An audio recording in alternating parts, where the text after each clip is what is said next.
All right, y'all. I finished Wind and Truth by Brandon Sanderson last week, and I've had some time to process, which means it's time for spoiler-free reactions to where all the characters end up. Let's start with Kaladin, the heart and soul of the Stormlight Archive. I love Kaladin. I think he's slowly becoming my favorite character in the Stormlight Archive. I mean, I've always kind of been partial to Shallan, but in this particular reread, setting up for Wind and Truth and then reading Wind and Truth, I think Kaladin might now be my favorite. Kaladin, seeing where he started and seeing where he ends up, I have no words. Like, he is completely transformed as a character, and I've never felt this complete reading a character's full arc story. Like, wow, I don't even have words for it. Shallan, let's talk about Shallan. Like I said, I've always been kind of partial to Shallan. She's a fellow Lightweaver. I'm a Lightweaver. And I don't know, I couldn't track her arc in this book as well as I have in past books.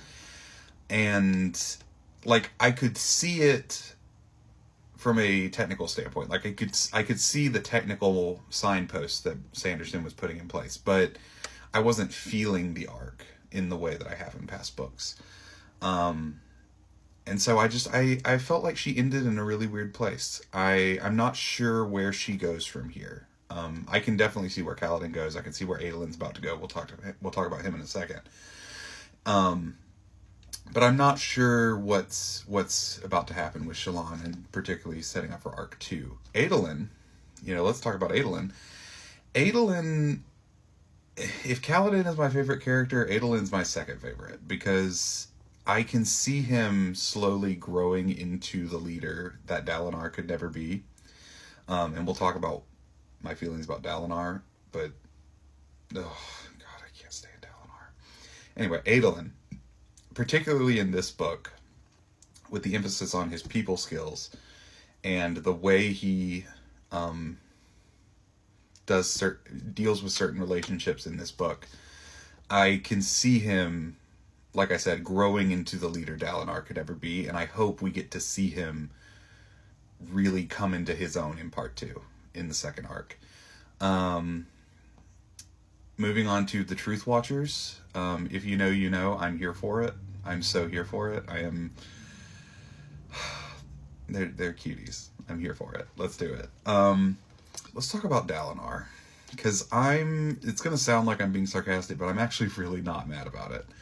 I've never liked Dalinar. I don't think he's a great leader. I think he's very good at getting stuff done and getting stuff done his way, but I really don't think he doesn't have the people skills to truly be a great leader. He can beat the world into submission, but he can't lead it into a better tomorrow. Which is why I actually think what happened in this book might be the best thing that could have ever happened to Dalinar. Maybe he won't be so infuriating in future books.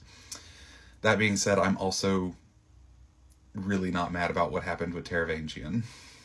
I was actually really touched when we got to Taravangian's final scene, but I can't say more about that without spoiling, so I won't. We get more wit in this book than I've ever read, and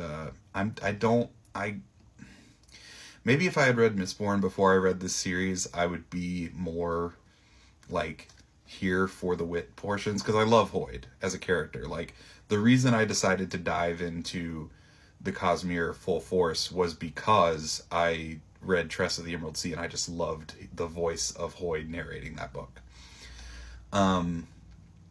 And I didn't quite love the way Hoyd was so present in this book. Which is a weird thing I never thought I would say, because like I said, I love Hoyd. So yeah, those are my reactions to Wind and Truth. Let me know what you think. Am I crazy? Do you agree with me?